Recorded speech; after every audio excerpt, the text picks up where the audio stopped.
こんにちは。チャンネル主のクリエイター、ライドレックスである。今回は近況報告と新作の予告動画である。ライドレックスは今、2作目のボカロ曲の制作と、同人ゲームの開発、漫画の制作を行っており、それらに使用する 3D モデルを開発中である。ライドレックスにはアシスタントがいないため、すべて一人で作業しなければならない。企画の立案から実際の開発、完成した作品を販売サイトへ登録する作業、宣伝告知、YouTube 動画のサムネイルのデザインまで全て一人で行うのである。外部に頼っているのは、ブースや Kindle といった販売プラットフォームくらいである。であるから、この YouTube 投稿がスローペースで更新されることは仕方ないのである。開発作業の合間を縫って、ミクミクダンス動画を作っているからである。今回お知らせしたいのは、今月6月中旬以降にリリース予定の新作 3D モデルである。名前は宮前モカというシンセサイザー V のキャラクターである。画面に表示されている3面図は公式サイトからお借りしてきた原作のイラストである。これを Vroid Studio とブレンダーを使って 3D モデルにする。制服バージョンとヘッドフォン付きパーカーバージョン、両方を制作する予定である。このキャラクターは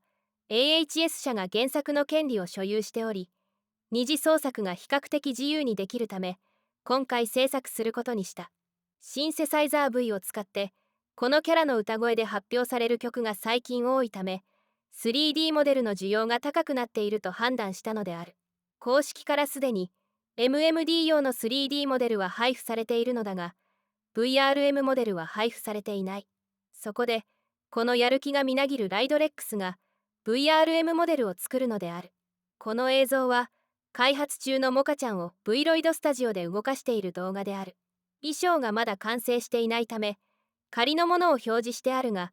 髪型と顔つき、体のバランスはおおよそこのような感じになる予定である。このキャラは前髪が透けたように見えたり、後ろ髪の内側が青色になっていたりするため、それを再現する作業に時間がかかりそうである。この可愛い映像を見ながら説明を聞いていただこう。VRM モデルは VRM 対応ゲーム内でアバターとして利用できる。ゲームソフト内や VR チャットなどでモカちゃんを使って遊べるのである。それだけではない。3D モデルを使って同人作品を作って販売しても良いのだ。例えば、初心者でも比較的作りやすいのは紙芝居形式のノベルゲームである。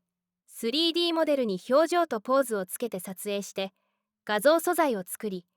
オリジナルのシナリオと組み合わせてライトノベルのような紙芝居ゲームを作ることができる。技術がある人なら Unity や Unreal エンジンを使ってもっと複雑なゲームを作るのも良いだろう。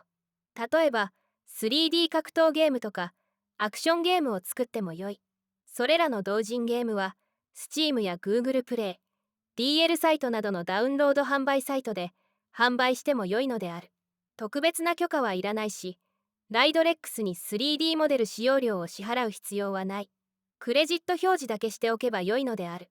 それで原作企業にとっては無料で宣伝になるわけだし、二次創作者であるライドレックスや同人作品を制作した人にも小さな恩恵があるわけである。お互いにウィンウィンと言えよう。注意事項として R18 作品には使用できないことと、同人規模ではない一般商業利用、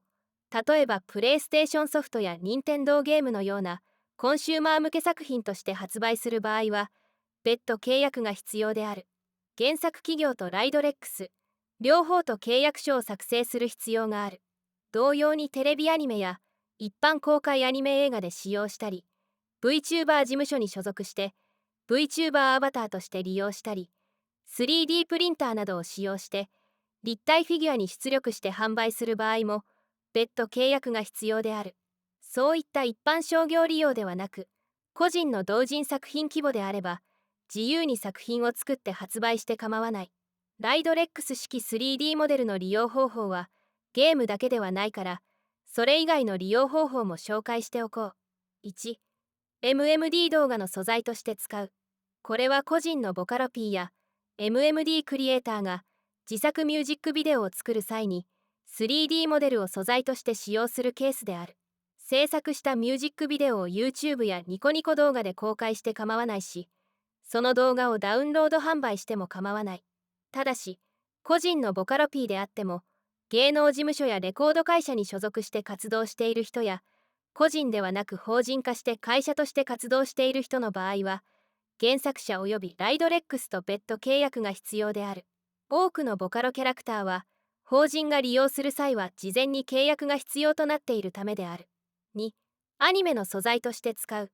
同人アニメを作り、SNS で公開したりダウンロード販売できる。ボカロ系アニメは、コントアニメが YouTube 上で流行しているから挑戦してみてほしい。ただし、R18 アニメの素材として使うのは禁止である。3、漫画の素材として使う。モデルを撮影して、漫画のコマに貼り付けて使用できる。素材として使用したことをクレジット表記していただければ可能である。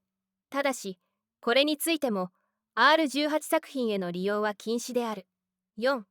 VR チャット内でアバターとして使う。さまざまなメタバース空間でアバターとして利用できる。ライドレックス式モデルは衣装の着せ替え自由だから、好きな衣装に着替えて、ご友人とメタバース空間で遊ぶことができるのである。これら以外にも 3D モデルの利用方法は考えられる。各自の創意工夫でご利用いただきたい。今回の動画は以上である。それでは、宮前もか VRM モデルの完成を楽しみにお待ちください。MMD 用の PMX モデルもセットでお届けする予定である。6月中旬以降にライドレックスのブースでリリース開始予定である。気になるお値段は5500円程度になる予定である。制服バージョンとヘッドホン付きパーカーバージョンの2種類がリリースされます。ご期待ください。